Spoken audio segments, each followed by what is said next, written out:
Story 1. The Death House. Hello. I say to the pale little boy playing in the front yard.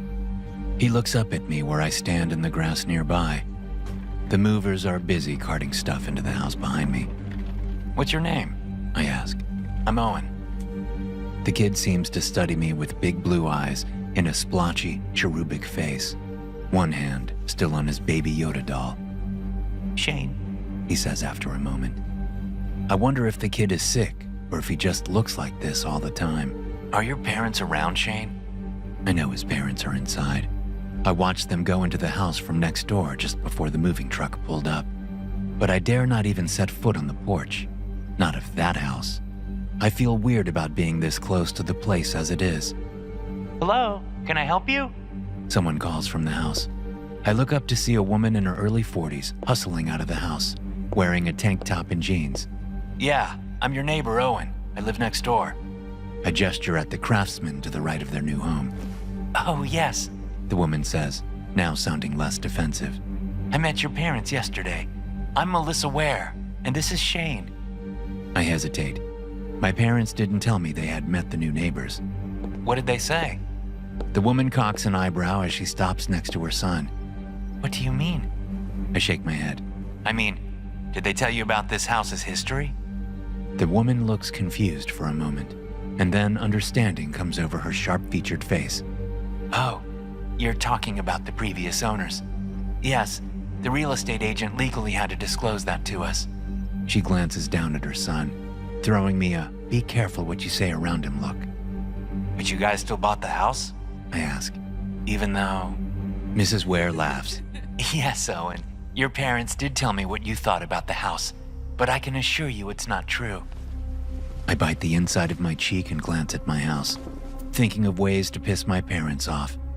They talked to this woman about me and about the house already. Well, I just wanted to warn you. I say in a sour tone. The house is dangerous. It is? Shane asks, looking up at us. He's been busy playing, but apparently he's also been listening. No, honey, it's not. This young man is mistaken. Her voice is now stony. Mom, who's this? I glance over Mrs. Ware's shoulder to see a teenage girl about my age walking toward us. Butterflies immediately start banging around in my stomach. Dark hair, fair skin, a nose ring, just my type. This is our new neighbor from next door. His name is Owen. Owen, this is my daughter Melody. I stutter a greeting, looking into Melody's striking green eyes as I shake her hand. She smiles at me. Many intense emotions roil through me, but one horrible thought settles on top of them all. This family is in danger. I already know Mrs. Ware isn't going to give my concerns the time of day, but maybe Melody will. Plus, it'll give me an excuse to talk to her. Awkwardly, and with her mother watching like a prison guard, I ask for Melody's number, saying I can show her around the neighborhood. We exchange numbers, and I head back home, formulating a plan to warn Melody about the house they've just moved into. The last people to live in the haunted house next door were the Overstreets. Aside from having a strange name, they seemed like a normal family of 3. Their son, Titus, was a few years younger than me at 12 when I was 15. This was 3 years ago. They lived there long enough to see Titus turn 13. Then they all died. A better way to put it would be to say they were all killed by the house. Investigators said Mr. Overstreet snapped and spent nearly 36 hours torturing his wife and son before someone called the police. That was me. I called them. When they arrived, according to the official story, Mr. Overstreet finished his family off before killing himself. But I know better, because I saw what was happening in that house, and Mr. Overstreet wasn't the perpetrator. I've never been very good at talking to girls, but I find it easy to text Melody. Funny what a life or death situation will do for your mental fortitude. But I don't want to hit her with a bunch of stuff about her house being haunted. Not right away. She'll just think I'm crazy and stop talking to me. I have to play the long game, or longish anyway. I've figured the Overstreets lasted almost a year, so I should have a little time to convince Melody to convince her parents that they need to find a new place to live. Even if it means one of the most gorgeous girls I've ever met will no longer be living mere feet away from me. With this in mind, I spend a few days being surprisingly charming through text messages and a couple of in-person outings under the guise of showing her around. We get along well, and since it's summer break, there's no school to get in the way of us hanging out. Now that I'm 18 and will be graduating soon, my parents have been hounding me about getting a job, but that can wait. I'm trying to save some lives here. Of course, I don't tell my parents that. They already think I'm half crazy for telling them what I saw the day I called the police on the overstreets. They, and the therapist they hired for me, think I saw some extreme violence that shocked me so bad I had to make up a story about a haunted house to avoid facing the fact that people are capable of true evil. And while it's true I saw some things that will be seared into my head for the rest of my life, the haunted house story is not a cope. It's 1000% real. So on our fourth outing, as we walk around the fledgling mall, I try to find a way to broach the subject. We've mostly been making fun of all the stores with clothes in pastel or primary colors, telling each other we wouldn't be caught dead in them. Melody and I both prefer black clothes. Now, as we stroll along, we fall into a comfortable silence. We're passing the pet store when I spot a missing poster taped to the glass storefront. Holy shit, that kid goes to my school, I say, stopping. Melody reads the name below the picture. Boyd DeSoto. Damn, wonder where he went. Do you think he ran away? I shrug. I don't know him that well, just seen him around. That sucks, she says. We resume walking, and I see my chance. So, how are you liking the new house? Anything odd about it? Melody cocks an eyebrow at me, looking a lot like her mother did that first day. What do you mean? Like, is it haunted? She smiles crookedly. My face flushes, and I look at my shoes. I guess you know the story. She grabs my hand, lacing her fingers through mine. It's a first, and I'm immediately buzzing with excitement. I know the story, and I believe it. But nothing has happened, and nothing is going to happen. Despite being fearful of the possibility of Melody ripping her hand from mine, I push back. How do you know? You can't know that. Her face becomes serious, and she leans close, pressing her side against mine. You can't tell anyone what I'm about to tell you, okay, Owen? Not anyone. I nod. Okay, I won't tell anyone. What is it? She hesitates and then stops us so we're face to face. She grabs my other hand and looks into my eyes. I like you, Owen, and I hope you like me too. I hope this whole thing hasn't been about the house, and that you really enjoy spending time with me, because I definitely like spending time with you. There's a question in there somewhere, so I answer it truthfully. I like you, Melody.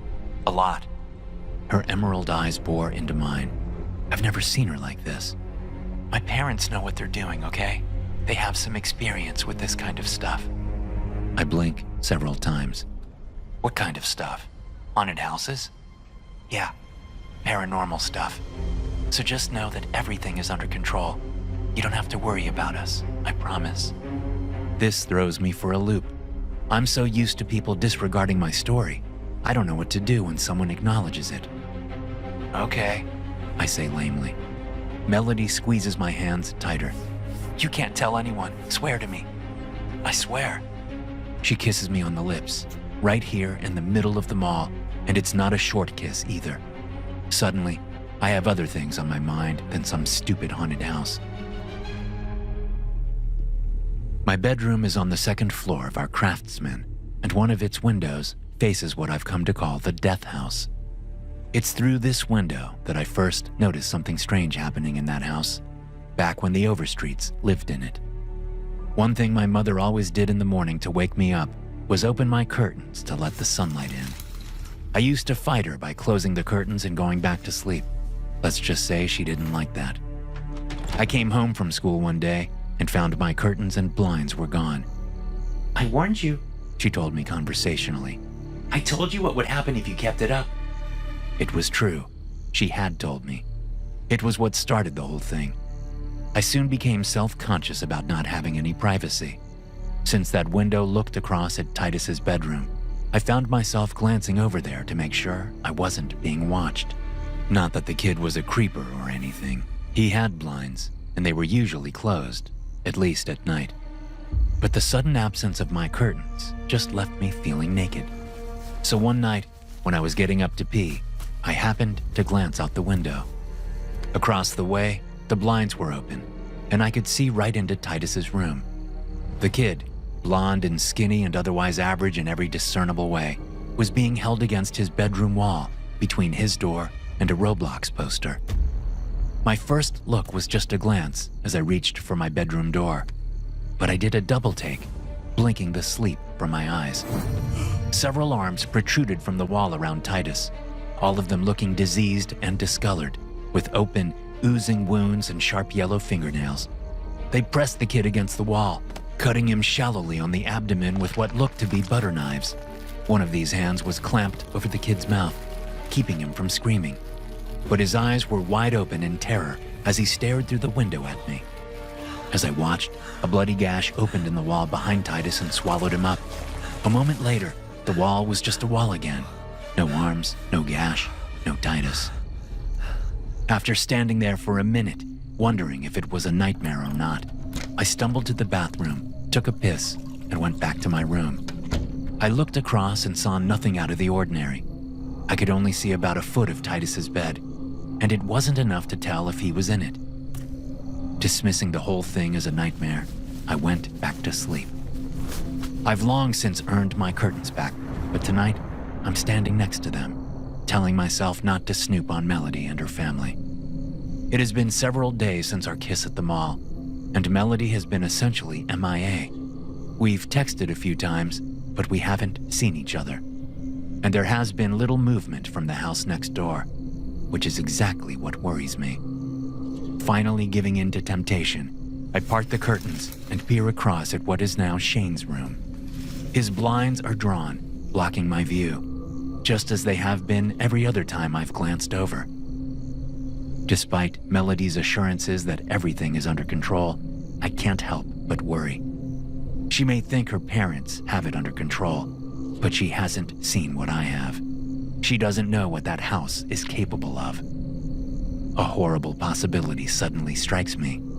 What if the house has already infected her? What if it's the house acting through her to make me think everything is okay? Meanwhile, Melody's family is in more danger than ever.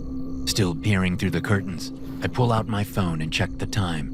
It's only just after 11, not too late to text Melody. I draft a quick message, asking her if everything is okay, telling her I have a bad feeling, because I do. I suddenly have a feeling very much like I did the night I saw the house killing the Overstreets. I don't care if Melody thinks I'm a pussy or not masculine enough for sending the message. I send it anyway, and I wait.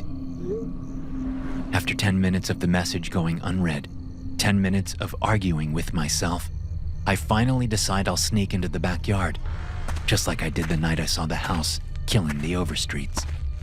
2 minutes later, I'm jumping down from the wood slat fence, landing in their backyard. I sneak over to the window that I know looks into the dining room. As I approach, the memory of what happened to Titus plays in my head. Despite dismissing what I saw as a nightmare, I kept looking through my bedroom window after that. For a while, I saw Titus regularly, going about his life. Pretty soon, I got to know his schedule, and it became a source of comfort, seeing him doing his homework every evening or getting ready for bed every night. It seemed like he was leading the life of an average middle-class kid, not a thing wrong. Although, looking back, I knew something was wrong, because he looked more and more sickly every time I saw him. I now know that the house was draining him, and it had to be wiping his memory of the nightly torment. I wish I had known it then. Then there came a day when Titus didn't show up in his room. He didn't do his homework in the afternoon, didn't get ready for bed in the evening. The next day, it was more of the same. But I had a feeling the Overstreets were home, and something told me I should go over and check on them. So I did.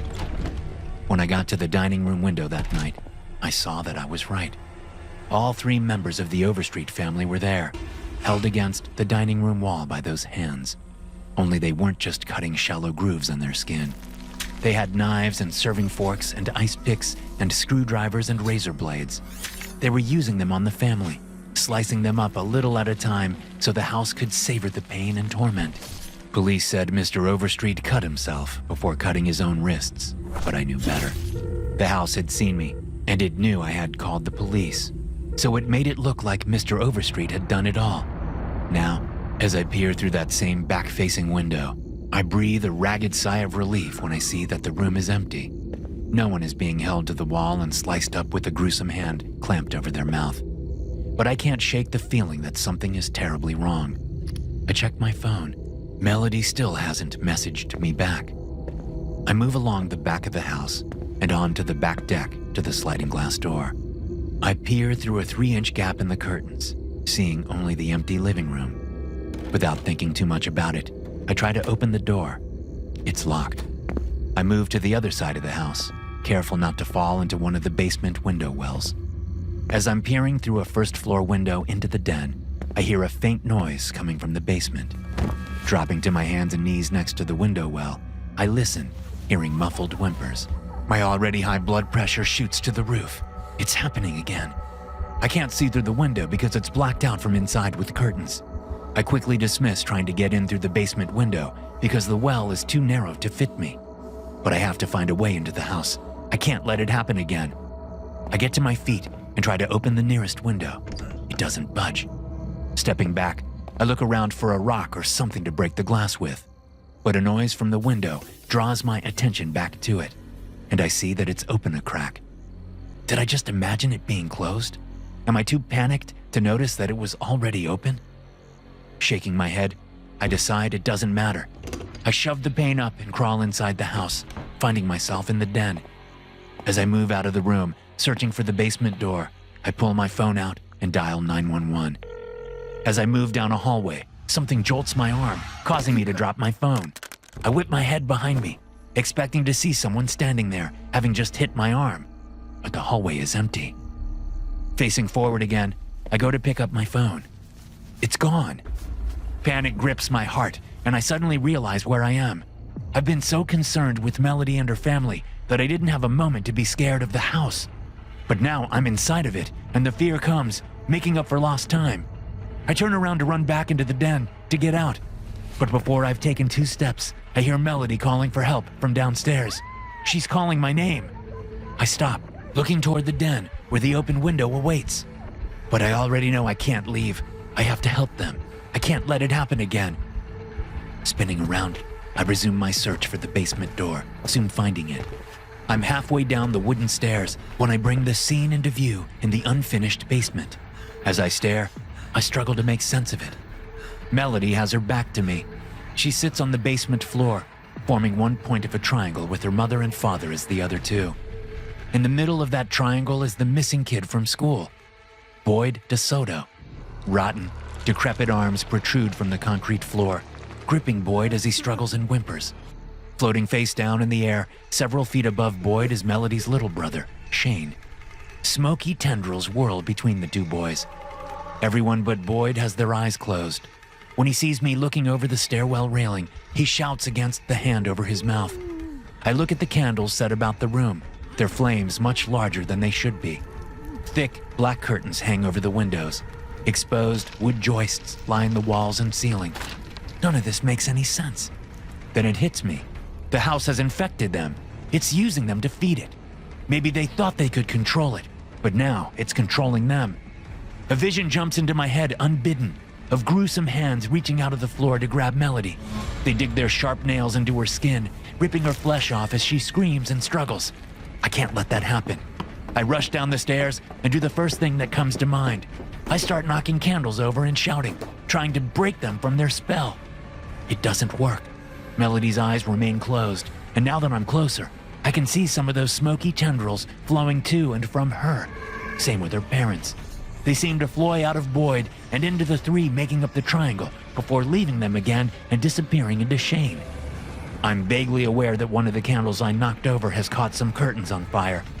Good. This house must be destroyed once and for all. but not before I get the wares out to safety. I run up to Melody and grab her by the shoulders, shaking her as I scream her name. Finally, her eyes open slowly and reluctantly. She looks drugged, pupils large and unfocused.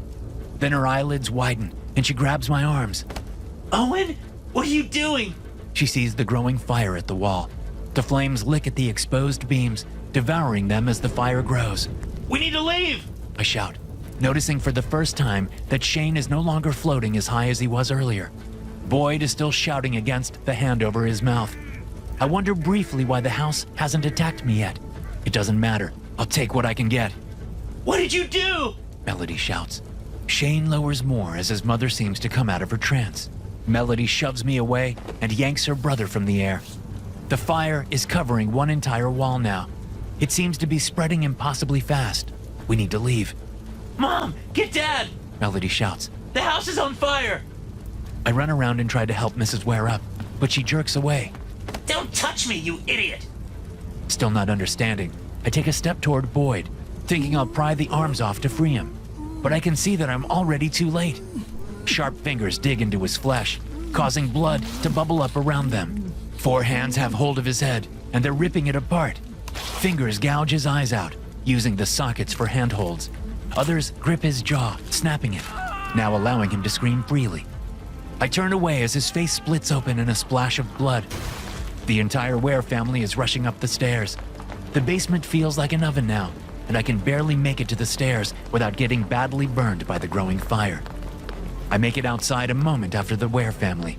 We gather on the front lawn as the house continues to burn. The flames are now visible through the first floor windows. Soon, the whole house will be on fire. Shane has been transferred to his mother's arms. Oddly enough, the still unconscious kid looks better than he did when I first met him. Melody stands on the grass, arms crossed, looking in shock at the house. Are you okay? I ask, going up to her with my arms out. I told you to mind your own fucking business! She screams, backing away from me. You don't know what you just did! I stand gape-mouthed, looking at her, my arms still held out like an idiot. I heard you calling my name, asking for help. I finally manage. Melody shakes her head, tears streaming down her face. He was getting better. It was working. And now he's going to die because of you. Her mother and father both glare at me.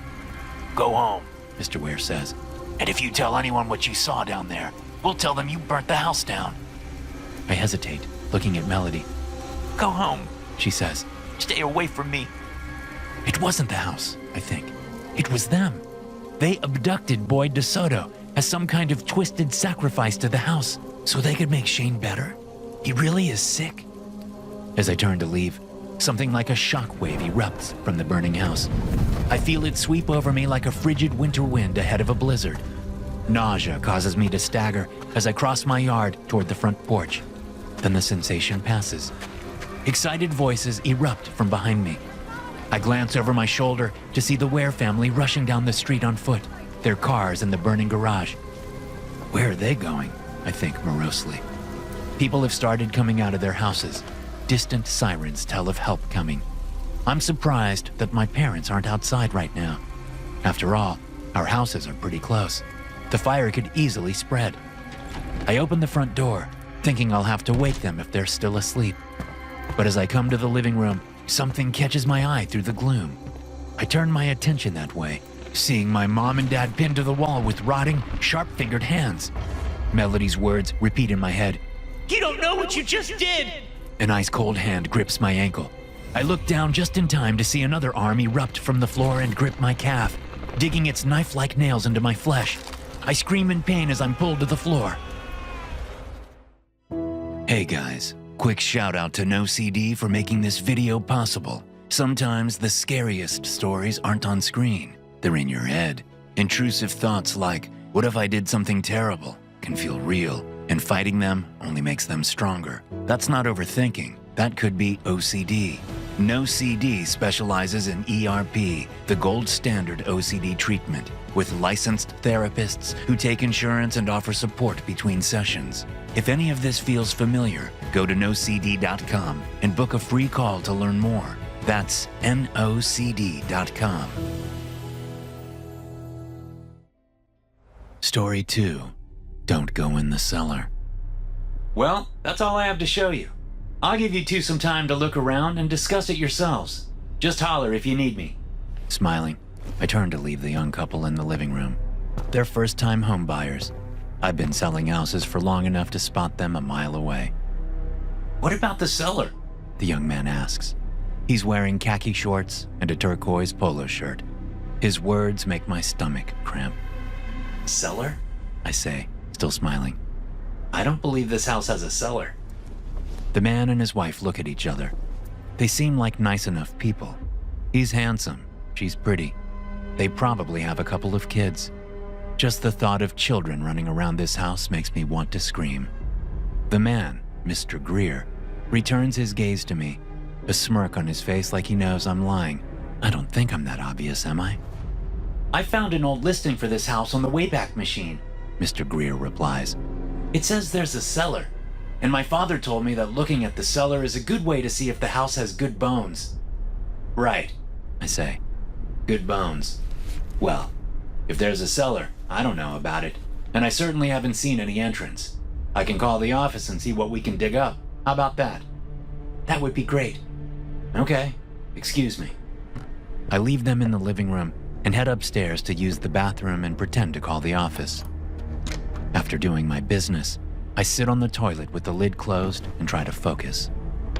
The walls creak and swell around me. Echoing screams issue from inside the drains. To my left, a rotten human arm snakes out of the bathtub and grips the rim.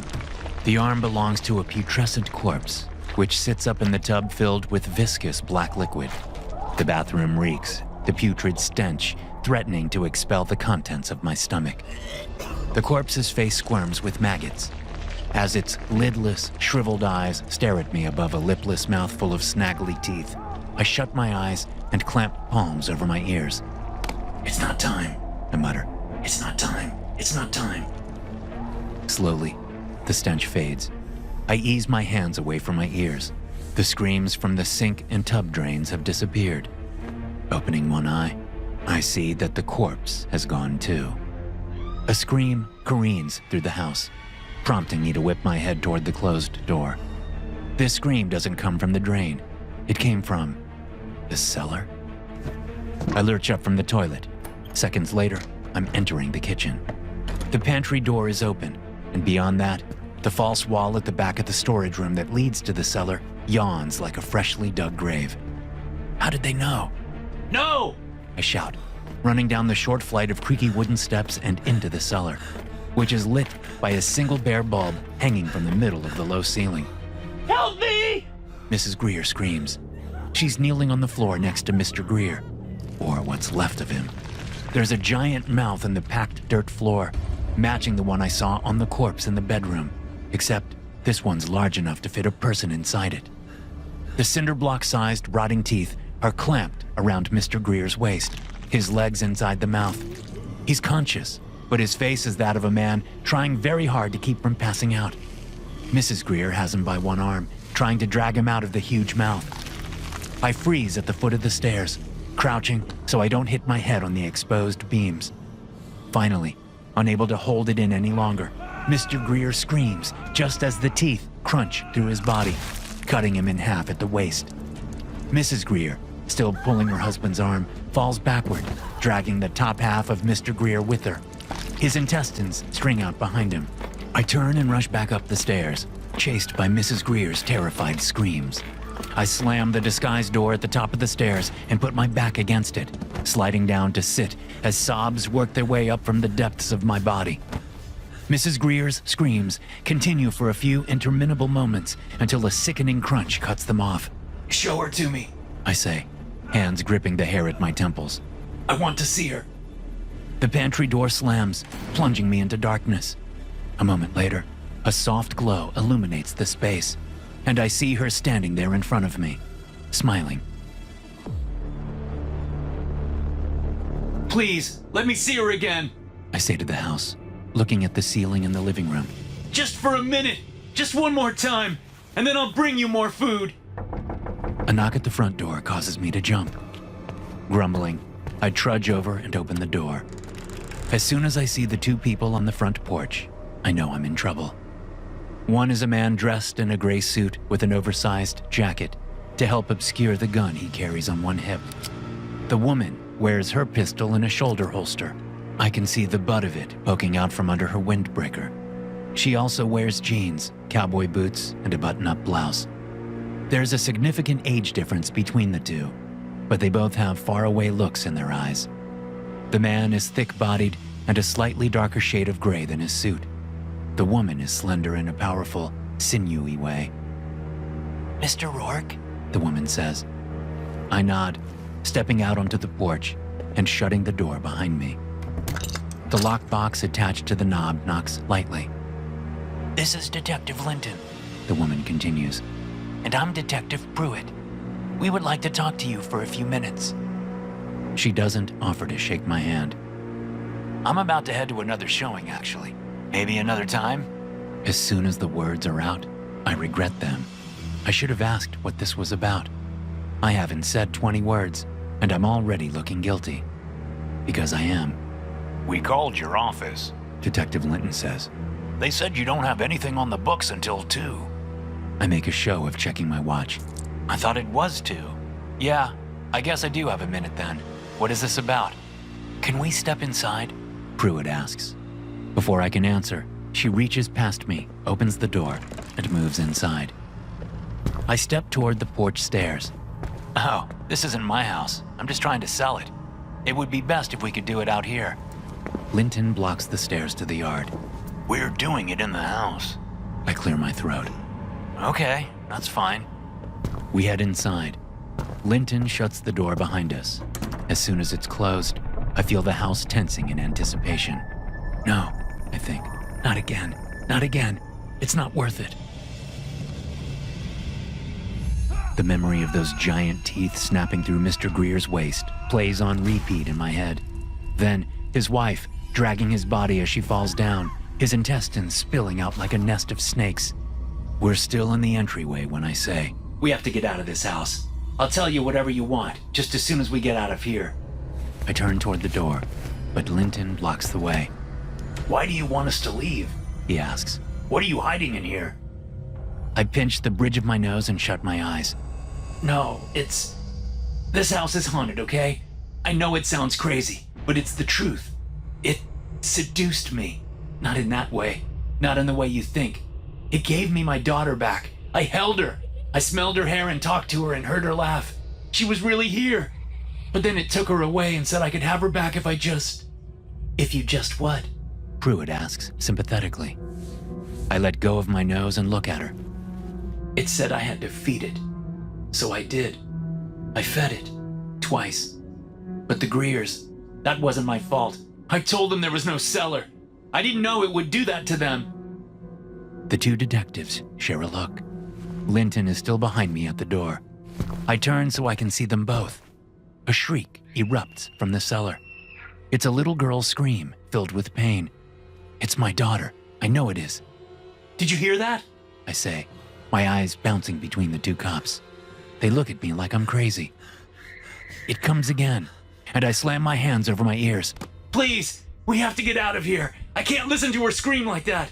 You said something about a cellar, Linton says. Are the Greers down there? Is that where you left them? I lunge for the door, but Linton moves faster than I would have thought possible for someone his age and size. The next thing I know, I'm on the floor, cold metal cuffs securing my wrists behind my back. Where's the cellar, Mr. Rourke? Linton says, kneeling on my back. I shake my head. We have to leave. Take a look around, Linton tells his partner. No, please. I buried them in the woods. I'll show you. I'll take you there now. They don't buy it. I hear Pruitt's footsteps heading toward the kitchen. It's in the pantry, she calls back a moment later. The door's already open. I'm going down. No! I shriek. Linton pushes my face to the hardwood floor. Shut up.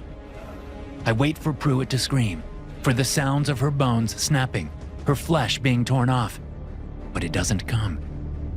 Instead, after a few minutes, she comes walking back into the living room, a revolted look on her face as she glares at me. This guy is something else. You'll want to see this, she says. Bring him. Together, they pull me up and walk me into the kitchen. I plead the whole way. When I stiffen my legs to stop us, Linton punches me in the kidney. As we get into the cellar, I glimpse the Greers. They're bound in duct tape, lying face up in pools of dried blood. They've each been stabbed repeatedly in the chest, neck, and face. A kitchen knife is still sticking out of Mr. Greer's cheek. I shake my head, staring at them. Then something inside me shatters, and I drop to my knees at the bottom of the stairs. I did it! I sob.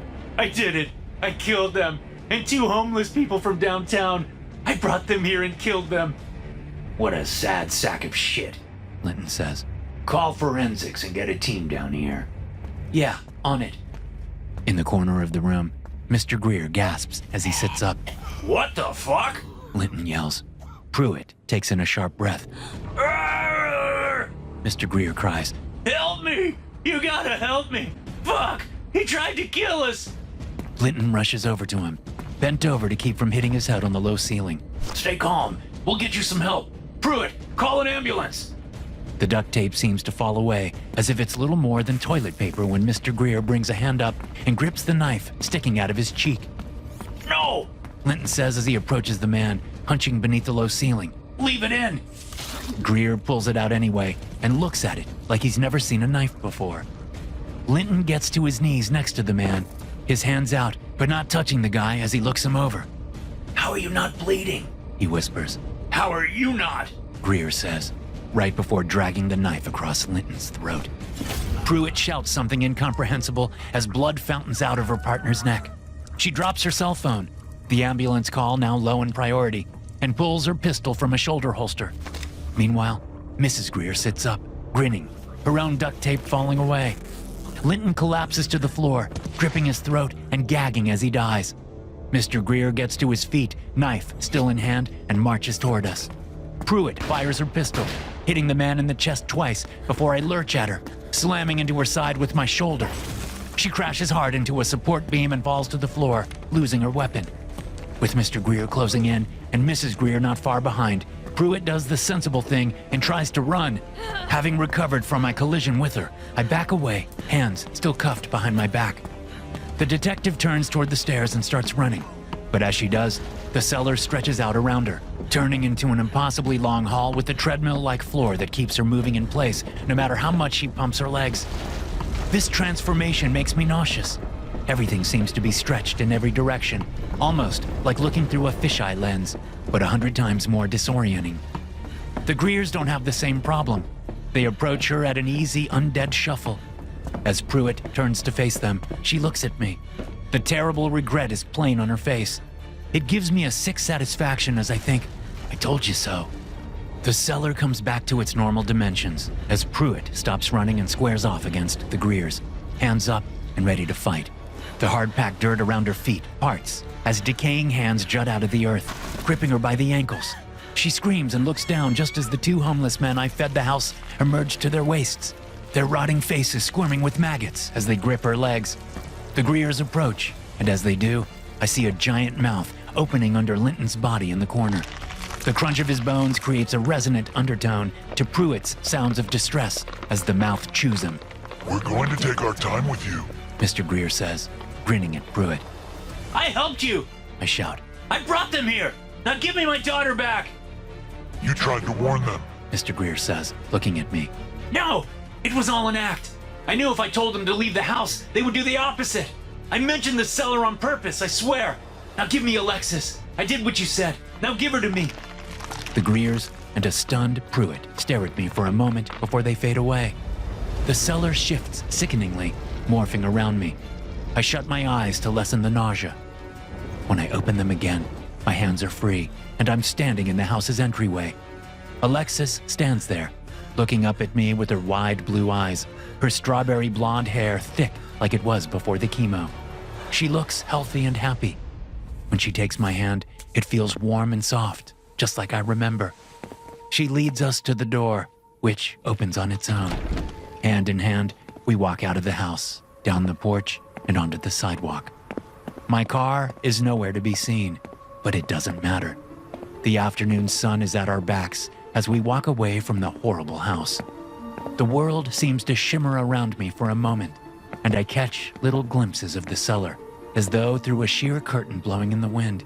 I ignore them, focusing on Alexis. She looks up at me and smiles, only now she isn't the same. Her mouth is no longer hers. It's the rotting mouth that chopped Mr. Greer in half, that chewed Linton up. The gnat flickers, and Alexis's mouth is her own again. I know the truth, but I don't care. I have my daughter back. That's all that matters.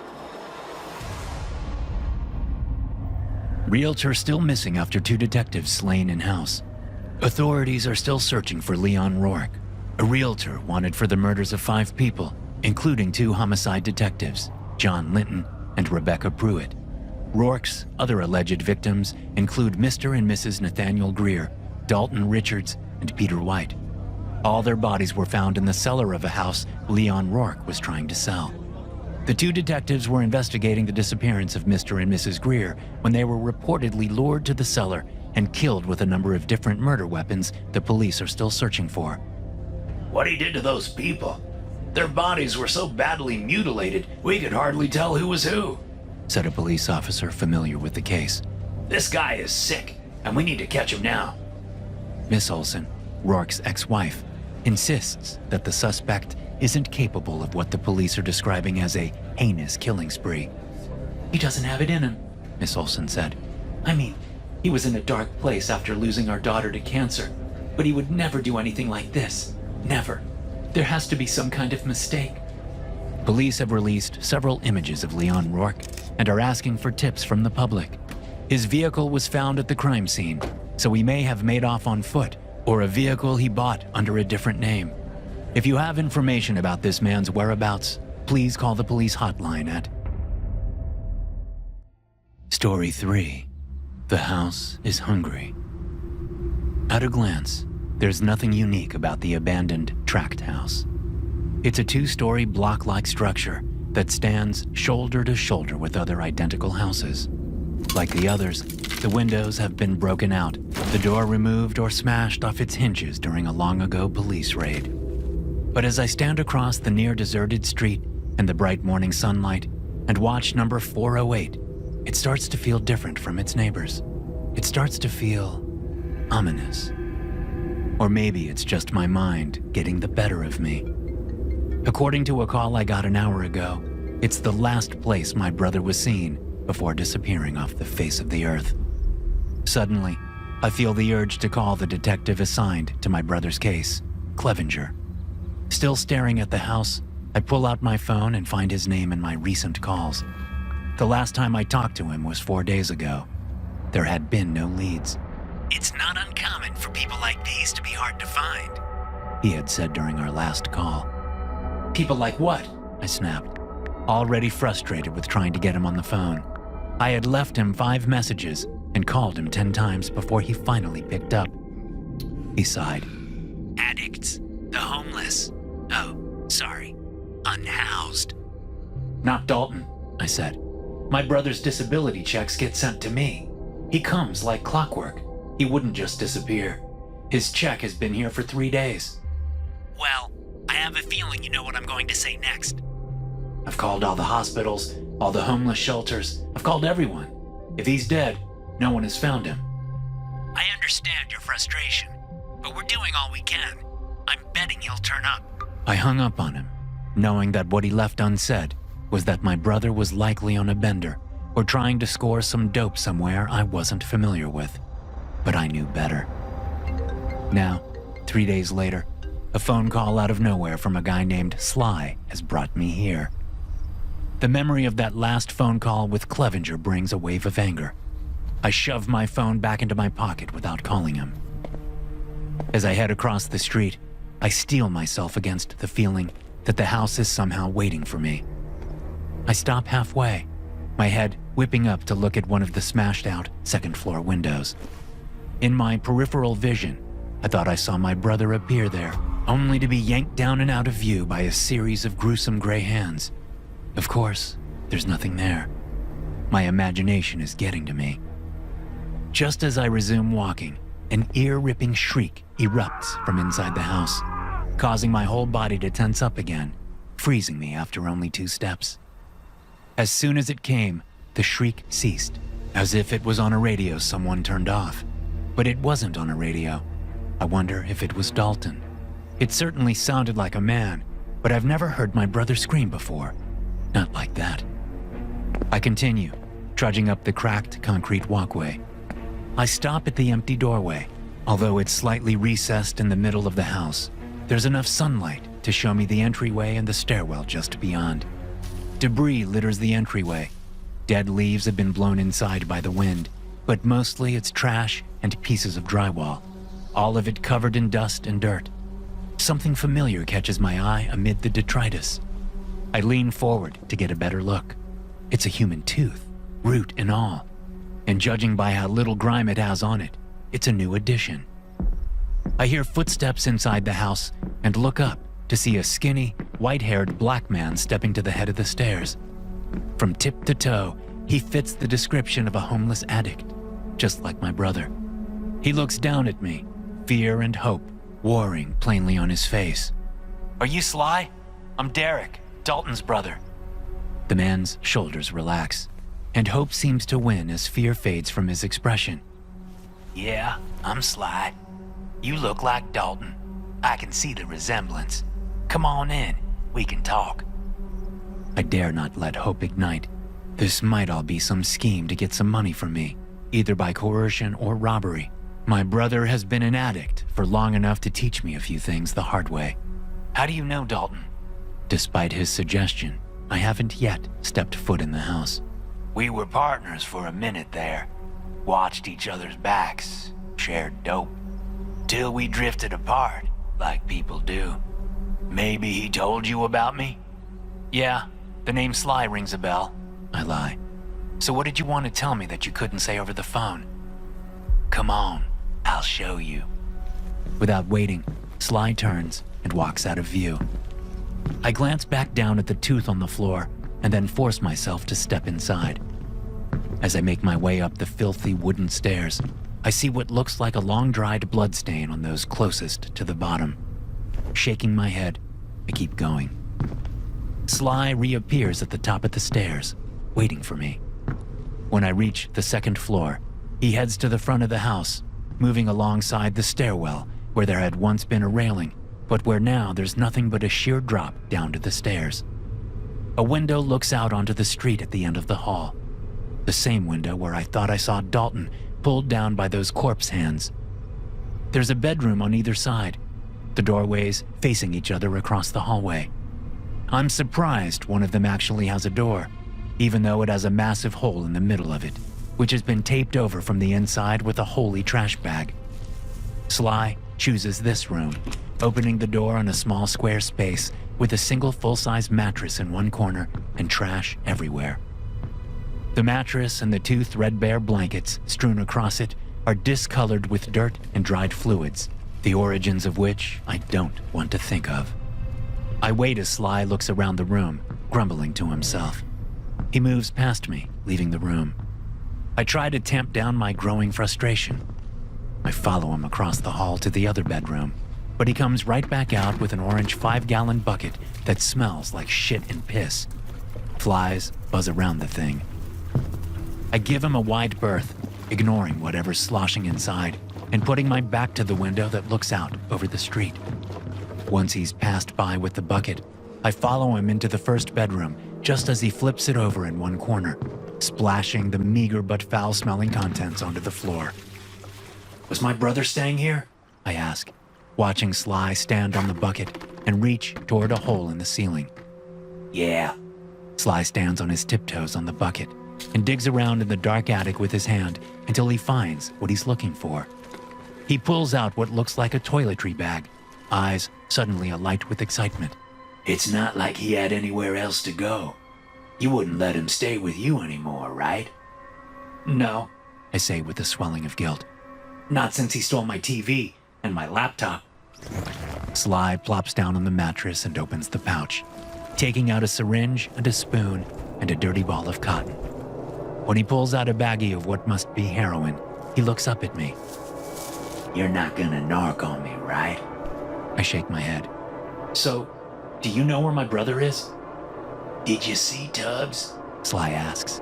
focused on getting his fix ready. Who's Tubbs? He stays downstairs. Sly dumps some of the brown powder from his baggie into the bent and burnt spoon. Dalton and him was tight for a minute. That's why I brought you here. To talk to Tubbs. He said he knows where Dalton is. I clench my jaw, realizing I'm getting the runaround. I'm just surprised he hasn't asked me for money yet. Thanks. I manage as I leave the room. I decide to search upstairs since I'm already here. I inspect the room where Sly got the bucket. The lingering smell of human waste drives me out quickly. There's nothing of interest there anyway. I move down the hall next to the stairwell. There are another 2 rooms at the back of the 2nd floor. One is a bathroom, and the other is a 3rd bedroom. In the bedroom, there's an ancient metal office chair in one corner underneath a hole in the ceiling. Given the positions of this room and the one Sly is in, I figure I could reach through this hole and stick my hand out the hole in the other room. Not that I have any intention of doing that. I look around the room for any sign my brother might have left, but nothing jumps out from the trash littering the floor.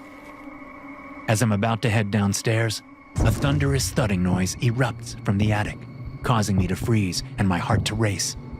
It seems to go in circles above my head until it stops near the hole in the ceiling. I stare at the dark hole, heart thudding so hard I feel it in my temples. Derek. A familiar voice, full of fear, whispers from the hole. Dalton. I whisper back. Without thinking about it, I rush over to the chair and step onto it. The foam from the seat and back has long since been stripped away, and the whole thing is loose, but I manage to balance on it. With my face about 6 inches away, I peer into the hole. My brother's face peers back at me. I've never seen Dalton look so utterly terrified. Jesus, I say. are you okay? He whips his head away, looking over his shoulder into the depths of the dark attic, as if he heard something behind him. When he whips his head back, I flinch away, wincing at the insanely scared look on his face. Get out of here, he whispers. Before I can tell him I'm not leaving without him, his eyes roll up into his head and his mouth opens wide, half-rotten addict's teeth seeming to stretch toward me as his lips pull back. A second later, the hole is filled with his mouth, but his lips are no longer visible. His teeth are elongating, along with his gums, as they shoot out of the hole toward me. I jerk my head back, but I'm not fast enough, and the impossibly large jaws widen enough to clamp down on my face, forehead and chin. The first thing I notice when I jerk awake is the pain. It's at my hairline and the bottom of my jaw.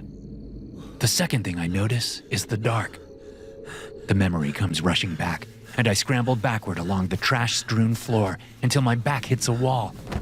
I can't make out anything but vague shapes, so I yank my phone out of my pocket and turn the flashlight on. I fix the beam on the hole in the ceiling, but there's nothing there. Dalton's face doesn't float in the darkness. His messed up teeth aren't stretching insanely through the hole toward my face. With my free hand, I reach up and touch my chin, feeling the gashes there and the tacky dried blood. I do the same with my forehead. I must have been mugged by Sly, I think. He hit me in the head, and I dreamed the whole thing with Dalton. When I arrived here, it was mid-morning. Now, it's dark. I've been unconscious for hours. Time to get the hell out of here. After getting to my feet, I step to the room's door, gasping as my flashlight beam lands on Sly. He stands across the hall, next to the bathroom door, staring toward the street-facing window between the 2 bedrooms. Sly. He sways on his feet, oblivious. As I take a step toward him, into the doorway, his head jerks, swiveling unnaturally in my direction. A humorless smile rips across his face, as if put there by the savage swipe of a blade. Then he starts running, but not toward me. He sprints down the hall toward the window he was staring at, but his eyes never leave my face. His head turns impossibly to keep his gaze on me, and in the moments before he jumps out the window, his head is facing almost directly backward. Then he's flying out the window, breaking what little glass there is left in the frame. A knee-weakening crunch sounds from outside as he hits the ground. I stand looking at the window for a long moment before another sound snaps me out of it. It's a sliding sound, and it's coming from outside. I imagine Sly still alive, dragging himself along the ground. I rush to the window, getting my mental ducks in a row so I can call 911 for him. But when I peer down and see Sly on the concrete walkway below, I realize he's not alive. But he is moving.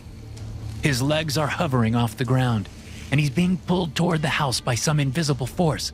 His head lolling loosely, his skull split open and leaking. Thoughts of 911 go out the window, and my only concern is getting the hell out of this house. I spin around and run, nearly plunging right down into the stairwell.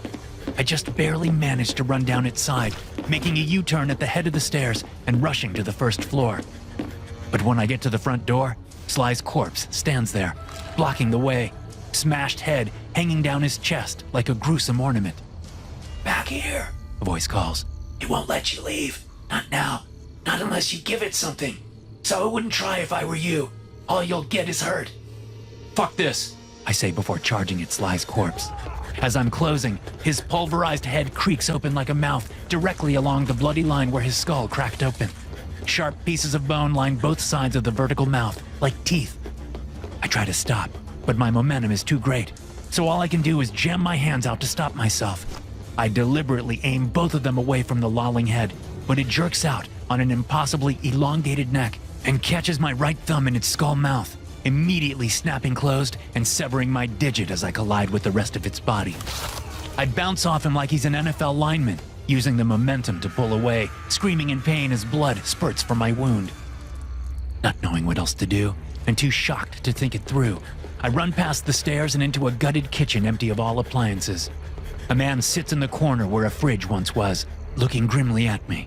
I told you would get hurt, the man says. He's slumped on the floor, his back to the grimy wall next to a set of destroyed cabinets. He's a large man, white, maybe late 50s. He wears nothing but a pair of badly stained sweatpants that were once gray. First aid kit, I say, gripping the nub of my thumb tightly. The man on the floor laughs once. It's all the answer I need. How do I get out of here? I shout, pain driving my panic. Help me get out! I told you, the man says in a tired voice. You have to give it something. It's hungry. It's been sleeping for a long time, but now it's awake and it's hungry. So you have to feed it. Feed it what? You know, he says. Anger propelling me, I drop to my knees next to the man and reach out with my left hand, grabbing him by the neck. I don't know. Tell me. In my rage, I pull him away from the wall just enough to see the skin of his back stretching as if it has been stapled to the drywall. But that's not quite right, because the wall also seems to stretch out in strands like taffy, joining itself to his skin. I stare in shock for a moment. Blood spurts from my injury and onto the man's chest as I let him go. He's pulled back to the wall as if held there by bungee cords. Gripping my nub again to slow the blood flow, I sit back on my heels and look into the man's eyes. You know, he says again. You do that, and you can leave. I realize I do know. I've known since I first laid eyes on the house. And just as I did then, I reach into my pocket to grab my phone. Only this time, I have to do it with my left hand instead of my right. I've never had a high threshold for pain, so when I hear Detective Clevenger pull up outside, I can hardly believe it has only been 40 minutes since I called him. It's the middle of the night, Clevenger said when he answered, his voice heavy with sleep and anger. You woke my wife up. I found someone who says he killed my brother and buried his body. He says he'll confess, but only to you and only right now. Christ, are you in danger? Where are you? I give him the address. There's a long pause. You went to that part of town at night? Look, he says he'll run away if he sees a patrol car. He wants you. He wants the detective on the case. He knows you can pull strings with the DA. Get him a deal, but I don't know how long his high will last. You gotta get over here now. These words seem to originate outside of myself, as if the house was using me as a puppet, telling him the exact right things to get him here. Okay, damn it. Just keep him there. I'm on my way. While I was waiting, I ripped a piece of my shirt off and tried to bandage the wound, but I couldn't do it. The pain was too great. So I only wallowed in it, staring at the bloody nub, unable to think of anything else. Twice I tried to leave, once through a ground floor window and once through the door. Sly's corpse was there both times, with his snapped neck and cracked skull, threatening to take more of my body parts. Pain stretched time out, but now that Clevenger is here, I have hope. I can leave just as soon as I feed the house. I can get to a hospital, get some pain meds to stop this awful feeling. I stand at the top of the stairs, exactly where Sly stood earlier when I first arrived at the house. Clevenger's flashlight beam pierces the dark as he shines it through the front door. Up here! I say. Clevenger stops just outside the front door, a reluctant look on his face as he shines his light up at me.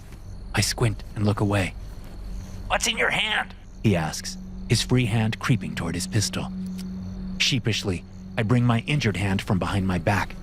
I got hurt, I say. but I was afraid if I left, he would leave too. What the hell? Clevenger says, stepping across the threshold and coming up the stairs to get a closer look. I'll call you an ambulance. I open my mouth to say no, but the house usurps me, using me like a puppet again. Thank you. He brings his radio up and calls the ambulance. When he's done, he says, I've got a first aid kit in my car. I'll be right back. No, the bleeding has slowed. I'll be okay for now. Just come talk to this guy. I need to know where my brother is buried. After hesitating, Clevenger nods. I lead him into the room next to the stairs. He shines the flashlight around. Is this a joke? Where is this guy? I point at the hole in the ceiling, over the wobbly office chair. He's up there in the attic. Says he won't come down until he talks to you. Says he has a razor blade and he'll slice his wrists if we try to come up. Clevenger shines the light at the hole, but he looks at me, studying me closely. What's really going on here? Detective? A raspy voice says from the hole. I recognize it immediately. It's Dalton's voice. Clevenger whips his head that way, clearly surprised to hear someone up there. He quickly regains his composure. Yes, I'm Detective Clevenger. Who are you? Can I see your badge? I want to be sure I'm talking to the right person before I tell you what I did to Dalton. Sighing, Clevenger takes his badge off his belt and holds it up toward the hole. I can't see with you shining the light in my eyes, The voice from the attic says. Clevenger shifts the light onto his badge. Closer. I still can't see. Clevenger edges closer to the hole. Are you sure we can't do this in person? I need to look you in the face. Something shoots out of the hole in the ceiling. The detective doesn't have time to scream before it's upon him. I'm standing frozen at the same window Sly jumped out of when I hear Clevenger's voice from behind me. Mr. Killian? Once again, time has slowed for me since Clevenger was attacked by that thing in the attic. But this time, it hasn't been slowed by pain. It has been slowed by regret and dismay. I've been tricked so obviously, I find it impossible I didn't see it coming. It was the pain, I think. The house knew exactly how to manipulate me. I feel myself turning around to stare through the gloom at Clevenger, who stands at the head of the stairs, just outside the room where he was attacked. I feel myself smiling, grinning insanely. Then, through no power of my own, I throw myself headfirst into the deepest part of the stairwell. Dalton shouts the moment before my still grinning face crashes into the wooden stairs. The pain is so great, it seems to explode my spirit from my body. Instead of the darkness of oblivion, my ethereal being is assimilated, consumed by the house, tearing me into pieces with a psychic pain greater than anything I could have imagined as a physical being. Then I reform, changed, no longer really myself. But there's still somehow just enough of me left to experience the torment of what is happening to me. The torment that the house feeds on. I can feel my brother here, screaming, suffering alongside me, doomed to an eternity of torture. Sly is also here, and I can now clearly see the sequence of events that brought me to the house. My brother resisted the urge to call me, to bring me here. Instead, he brought his friend and fellow addict, Sly. Sly called me, saying he knew something about Dalton's disappearance. I called Clevenger. And who will Clevenger call? I realize I already know. He called an ambulance. I'm vaguely aware, locked in my new prison, of Clevenger trying to leave the house and my body keeping him from doing so, injuring him like Sly's body injured me. Then I'm aware of the man in the kitchen talking to Clevenger, trying to convince him to bring more people to the house. Faintly, I hear the sounds of sirens. The ambulance is coming. Soon, the cycle will start all over again. The house is hungry. To hear more stories like this, be sure to hit subscribe and turn notifications on. I'll see you in the next one.